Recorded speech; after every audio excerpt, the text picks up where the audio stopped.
જય સ્વામિનારાયણ. પ્રાપ્તિના વિચાર પર બધા સાથે મળીને રોજ ગોષ્ઠી કરો છો એ જાણીને બહુ જ આનંદ થયો છે. પરમ પૂજ્ય મહંત સ્વામી મહારાજને આ વિષય પર રુચિ છે ને આપણે સૌ સાથે મળીને એના પર ગોષ્ઠી કરીએ છીએ એટલે એનાથી ખૂબ સમાસ થશે. ખાસ તો આ વિષય ઉપર આપણને જે પ્રેક્ટિકલ પ્રશ્નો થતા હોય એની પણ ચર્ચા થાય છે એટલે એનાથી પણ બધાને બહુ જ લાભ થાય એવું છે. આજે આપણે એવા કેટલાક જે પ્રશ્નો આવ્યા છે એના ઉપર વિચાર કરીશું. પહેલો પ્રશ્ન એવો છે કે પ્રાપ્તિનો વિચાર કરીએ છીએ પણ રોજબરોજના જીવનમાં એવી પરિસ્થિતિઓ આવે જ્યારે એને પ્રેક્ટિકલ એપ્લાય કરવા જઈએ ત્યારે એનું વિસ્મરણ થઈ જાય છે, ખરા સમયે જ ભૂલી જવાય છે.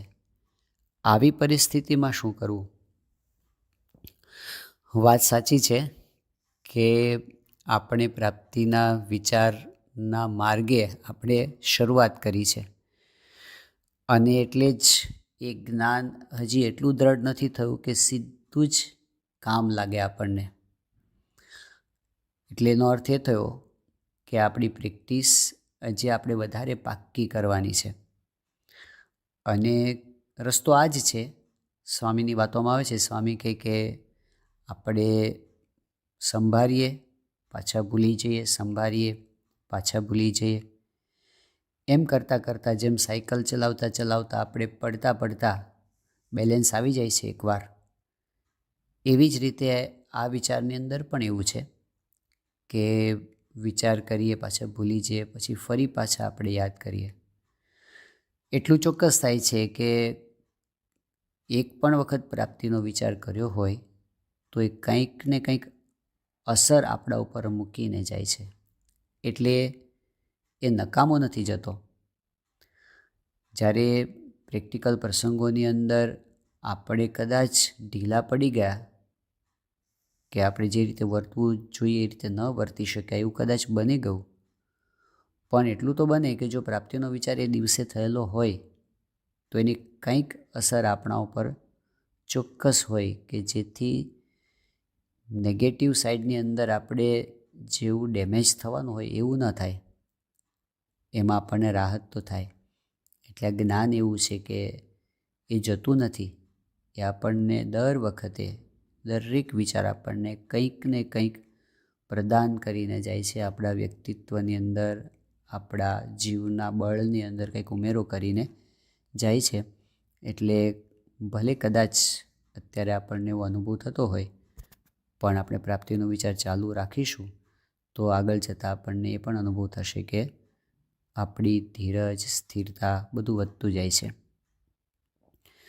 પછી એક પ્રશ્ન એવો છે કે પ્રાપ્તિના વિચાર કરતાં કરતાં સાંખ્ય વિચાર કરીએ ત્યારે જગતને જગત સંબંધિત બધું ખોટું થઈ જાય છે, તો લૌકિક રીતે જીવનમાં કોઈ હેતુ રહેતો નથી, તેથી પુરુષ પ્રયત્નો પણ થતો નથી. તો કોઈ લૌકિક ગોલ સેટ કરીએ તો વિચાર રહ્યા કરે કે કદાચ આમાં બંધન થશે તો, અને સત્સંગ ભક્તિ ગૌણ થઈ જશે તો લૌકિક પ્રગતિનો વિચાર કરવો કે નહીં, અને કરીએ તો કેવી રીતે વિચાર કરવો જેથી બંધન પણ ના થાય અને સત્પુરુષ રાજી પણ થાય. હવે આ તો બહુ સારી વાત કહેવાય કે જો આપણને આવું થવા માંડ્યું હોય તો એ ચોક્કસ પ્રગતિ કહેવાય કે આપણને જગત સંબંધી સંકલ્પો, વિચારો, ઈચ્છાઓ એ બંધ થવા માંડે તો એ ખોટું ના કહેવાય, એ તો સારી વાત છે. અને એટલે આપણે જગતમાંથી પાછા વળ્યા, અને ખરેખર વળવાનું જ છે આ દુનિયામાંથી તો. પણ એમાં એક વસ્તુ છે કે પ્રાપ્તિનો વિચાર એ આપણને નિષ્ક્રિય કે આળસુ નથી બનાવતો. પ્રાપ્તિનો વિચાર તો આપણને વધારે ઉર્જાવાન બનાવે છે, વધારે ચેતનવંતા બનાવે છે, વધારે એક્ટિવ બનાવે છે. એટલે સેવામાં, ભક્તિમાં, બધી ક્રિયાઓમાં એફિશિયન્સી આપણી વધે છે પ્રાપ્તિના બળથી. અને જો એમાં સાંખ્યનું બળ પણ ભળી જાય અને પછી આપણે કોઈ પ્રયત્ન કરીએ એ તો ઉલટાનું ચિંતા રહિત થઈને આપણે પ્રયત્ન કરી શકીએ, એટલે વધારે સારા થવા જોઈએ. પ્રશ્ન એ છે કે એનું મોટિવેશન શું હોય? તો આપણા માટે એક જ મોટિવેશન પછી હોય છે કે ભગવાનને સંતરાજી થાય. આપણો વ્યવહાર પણ આપણો વ્યવહાર નથી, એ બાપાનો વ્યવહાર છે. એટલે આપણું દેહ, આપણો કુટુંબી, આપણું ઘર, આપણી સંપત્તિ બધું જ મહારાજ અને સ્વામીનું છે, સત્પુરુષનું છે, મહાન સ્વામી મહારાજનું છે. તો પછી જેવું તેવું કેવી રીતે કરાય? એટલે મહારાજે કીધું બીજી બધી ઈચ્છાઓ તો ન રાખવી, પણ એટલી ઈચ્છા જરૂર રાખવી કે ભગવાન સંત મારા પર પ્રસન્ન થાય. આપણે એમના થયા છીએ તો જે કરવું તે બેસ્ટ કરીને બતાવવું. શાસ્ત્રીમાં જ કહેતા, ભણવું તો પહેલો નંબર, સાધુ થવું તો પહેલો નંબર. એમાં આપણે જે ક્ષેત્રમાં હોઈએ એમાં બેસ્ટ કરી બતાવીએ એ આપણા સત્સંગનું જ ગૌરવ વધારે છે, સ્વામી બાપાનું જ ગૌરવ વધારે છે. તો જેવું તેવું શું કામ કરીએ આપણે? એટલે એ એનું મોટિવેશન બને છે. પછી એમાં લાભ કે હાનિ થાય તો આપણે એનાથી ડિસ્ટર્બ પણ નથી થતા અને આપણો પ્રયત્નમાંથી પાછા નથી પડતા. એટલે ઉલટાનું એ પ્રેરક બળ, શુદ્ધ પ્રેરક બળ, વિક્ષેપ વગરનું પ્રેરક બળ બને છે. એટલે જવાબ એ છે કે સાંખ્ય વિચાર એનાથી આપણે કરતા હોઈએ તો રાજીપાના વિચારને આપણે સાથે રાખવો જ જોઈએ. ત્રીજો પ્રશ્ન એ છે કે પ્રાપ્તિનો વિચાર એપ્લાય કેવી રીતે કરવો? એટલે જેમ કે જ્યારે તમે ઇમોશનલી અપસેટ થઈ ગયા હોઈએ અને એમાંથી બહાર આવવું હોય, જ્યારે જીવનનો આનંદ ગુમાવી બેઠા હોઈએ, જ્યારે અગત્યની મિટિંગ પૂર્વે માનસિક ચિંતા હોય, અથવા જ્યારે અઘરી પરિસ્થિતિઓ અને અઘરા માણસો સાથે કામ કરી રહ્યા હો. આમાં કેવું છે કે જેમ તમે મેથેમેટિક્સમાં કે ફિઝિક્સની અંદર કોઈ એક ફોર્મ્યુલાને સારી રીતે તમે સમજી ગયા હો તો સામે પ્રોબ્લેમ્સ જેટલા પણ દાખલાઓ હોય એ બધા જ એક્ઝામ્પલ્સ એક જ ઇક્વેશનથી સોલ્વ થતા હોય છે. જો એને ક્લિયરલી સમજ્યા હોય, ફંડામેન્ટલ પ્રિન્સિપલ્સ આપણને ક્લિયર થયા હોય તો એ જ ફોર્મ્યુલા એ બધા જ પ્રોબ્લેમને સોલ્વ કરવામાં કામ લાગતી હોય છે. એવી રીતે અહીંયા પણ કેવું છે કે પ્રાપ્તિના વિચારને આપણે જો ખરેખર સમજ્યા હોઈએ તો એ બધી પરિસ્થિતિમાં કામ લાગશે. અને ઇનફેક્ટ આપણે એને એપ્લાય કરીશું ને ત્યારે જ એ વિચારની ક્લેરિટી વધારે થશે. પ્રાપ્તિના વિચારથી આપણા પ્રોબ્લેમ સોલ્વ કરવાના, અને તમે એને સોલ્વ કરવા જાઓ ત્યારે આપણો વિચાર વધારે સ્પષ્ટ થાય છે. ફોર એક્ઝામ્પલ, એક જ વસ્તુ આપણે જોઈએ કે ભાઈ પ્રાપ્તિનો વિચાર એટલે શું છે કે જે ભગવાન સર્વ કરતા હરતા છે એ જ આ પ્રગટ છે, એ મારા ઈષ્ટદેવ છે, એ મને ગુરુ હરિરૂપે સાક્ષાત મળ્યા છે. અનંત આશ્ચર્યો થાય છે મને મળ્યા એવા જે પ્રત્યક્ષ ભગવાન તેના દ્વારા જ થાય છે. એટલે આ દુનિયામાં એમની મરજી વિના કાંઈ જ થતું નથી. પાંદડું હલાવી હલતું નથી, કાંઈ જ થતું નથી એમની મરજી વિના, અને એ ખોટું થાય જ નહીં. મારું કોઈ દિવસ ખરાબ ન થાય. બસ આપણને આટલું ખાલી લે ને, એમનું કરતાપણું અને એમનું પ્રગટપણું, પછી આપણે દુઃખી થવું હોય ને તો એ ન થઈ શકીએ જો ખરેખર એવું સમજી ગયા હોઈએ તો. એટલે એને એપ્લાય કરીશું તો અંતેના બીજા વચનામાં મહારાજે કીધું છે તો આપણને સમજાશે કે ઓહો, આમાં તો ખજાનો ભર્યો છે પ્રાપ્તિના વિચારની અંદર, એ આપણને સમજાશે. પછીનો પ્રશ્ન એવો છે કે અક્ષરની મોટાઈ એટલે કે સાઇઝ, બ્રહ્માંડો વગેરે મારા માટે સમજવી બહુ અઘરું છે. The only thing that makes sense to me is how he makes me feel. Is that okay? હા, એમાં કંઈ વાંધો નથી કે ભાઈ મહંત સ્વામી મહારાજ આપણને મળ્યા છે અને એ આપણને સુખી બનાવે છે, બરાબર છે. અને આપણે તો એ જ છે કે એ આટલા મોટા છે પણ એ આપણા છે, એ જ તો એમની મોટપ છે. એટલે એ રીતે સમજવું એમાં કંઈ ખોટું નથી, પણ એટલું ચોક્કસ રાખવાનું કે આ જે એમના સ્વરૂપ સંબંધી મોટપની વાતો હોય તો એને ઇગ્નોર ના કરવી. અને એ મારા માટે સમજવી અઘરું છે એમ કહો ત્યાં સુધી વાંધો નથી, પણ જરૂરી નથી એવું નહીં બોલવાનું. એટલે નહીંતર કહ્યું ના હોય, એ છે જ અને હકીકત છે. પછી આપણે કદાચ પોતાના અંગ પ્રમાણે જે વિચાર આપણને વધારે સમાસ કરતો હોય એ આપણે ધારણ કરવાનો હોય, એને વધારે આપણે ઘૂંટવાનો હોય, એટલે એમાં વાંધો નથી. પછીનો પ્રશ્ન છે, હું માનું છું કે સ્વામિનારાયણ ભગવાન સર્વોપરી ભગવાન છે, ગુણાતીતાન સ્વામી મૂળ અક્ષર છે અને મહંત સ્વામી મહારાજ પ્રગટ છે, આમાં કોઈ શંકા નથી.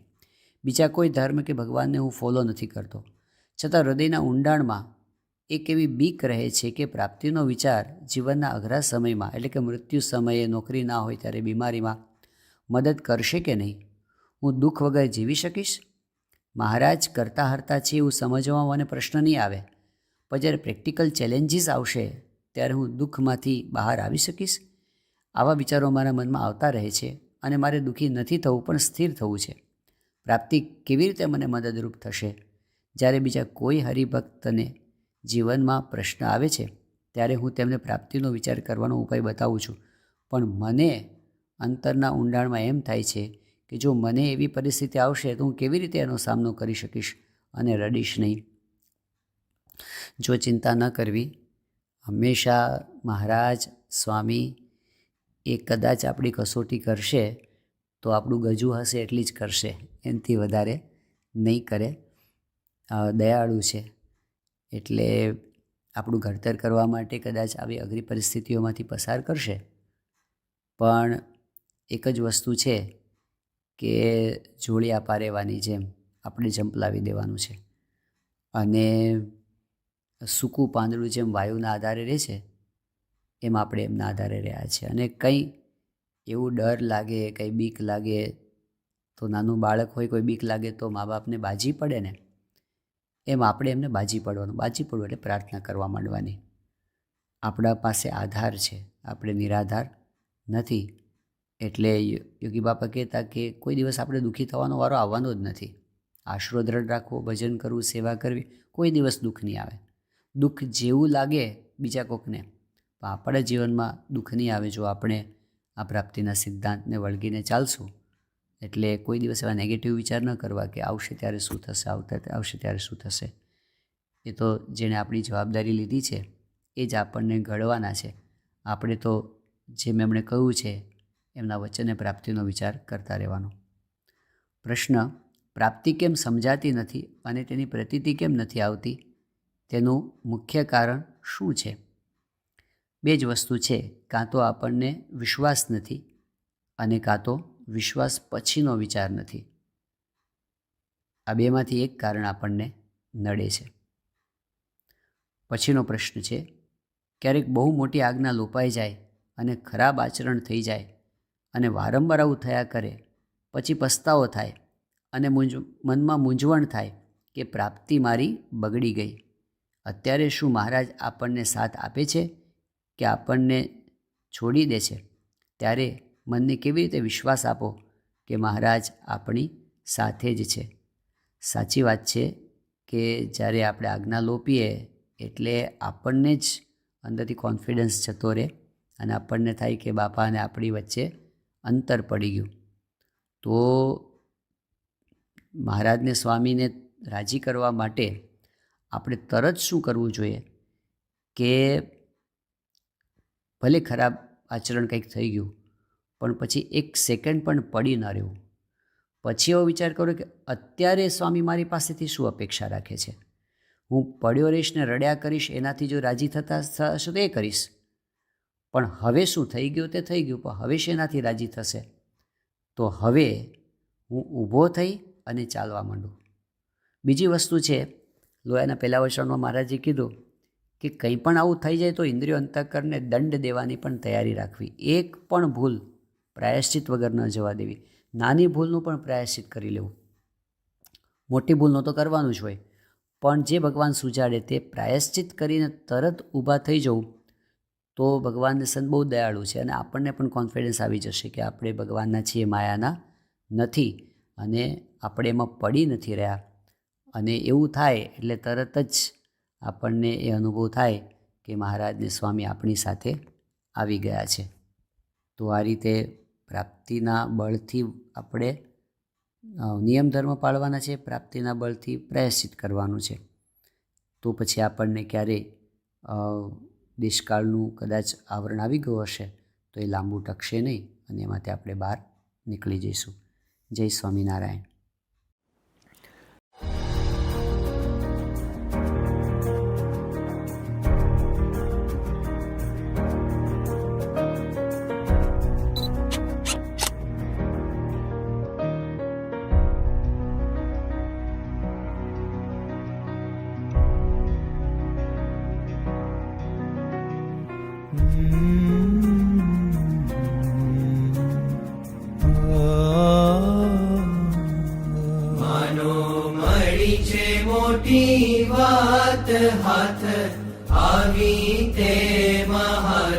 જોરે. કરી જતન દિવસ રાત સુતા, બેઠા સંભાર જોરે. સાચો મળ્યો છે સત્સંગ અંગે, અચળ કરી રાખજો રે. રખે ચડે બીજાનો રંગ એવો, દાપણ દોર નાખજો રે.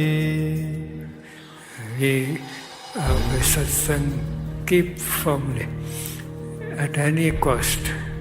સત્સંગ જે તમારી ચોઈસ આવે કે whether to do this or સત્સંગના નિયમ લોકપા કે ના લોકપા. તો એટ ક્રિટિકલ મોમેન્ટ આવે કે where you are confused and you don't know, તો તે વખતે સત્સંગ બાજુ ઢળવું, inclination to satsang, inclined to satsang. તો that is best way. કેમ કે બીજું બધું તો આવ્યું છે ગયું છે, it does not matter much, પણ સત્સંગ we should not lose. ઘણા મોંઘા જે ઘન શ્યામ નાવે, નજરે ન મળે કોઈને રે. અક્ષરવાસી આઠો જામ જેને, રહ્યા છે અખંડ જોઈને રે. અતિ થઈને દિન આધીન નિત્ય, નમાવે છે શીશને રે. લગની લગાડી લેલીન જોઈ, રહ્યા છે જગદીશને રે. શ્રીજી મહારાજ મળ્યા છે. અનંત જન્મથી આપણે ભટકીએ છીએ, અનંત જન્મથી, અને આ જન્મે આપણને ભેટો થયો. અને એટલા ભગવાન, બીજા લોકો તો દર્શન કરવા માટે કેટલા તલપા પણ થાય, આપણે તો ભગવાન મળ્યા. શાસ્ત્રીજી મહારાજ મળ્યા, યોગી બાપા મળ્યા, પ્રમુખ સાહેબ મળ્યા. હવે મૂળ મુદ્દો આ છે કે જ્યારે ભગવાન પ્રગટ હોય ને એના ઓળખાય, મનુષ્ય ભાવ આયા જ કરે. થોડી વાતમાં સ્વામી આમ કેમ કરો, સ્વામી આમ કેમ કરો. શાસ્ત્રી શ્રીજી મહારાજમાં આવતો મનુષ્ય ભાવ. અને મનુષ્ય તો એ મનુષ્ય ચરિત્ર કરે જ, દિવ્ય ચરિત્ર કરે તો ખોટું પડી જાય. એટલે મનુષ્ય તરીકે આવે એટલે મનુષ્ય બધા કરે, તમને ભૂલાડી દે એવા મનુષ્ય કરે. પણ એમાંય જો દીવ ભાવ રહે તો કામ થઈ જાય. મહારાજ સ્વામી મળ્યા છે, ક્યારે મળ્યા નથી, અને જતન કંઈ ન રાખવું. કિયા જીવ કિયા જગદીશ જાણો, જૂજવી એ જાત છે રે. મર આપીએ સો શીશ તોય, વણમાળાની વાત છે રે. કિયા કીડી કરી મેળાપ, ભેડું થાવા ભારે ભેદ છે રે. કિયા પૂર્ણ પુરુષોત્તમ વાપ, કિયા જીવ જેને બહુ કેદ છે રે.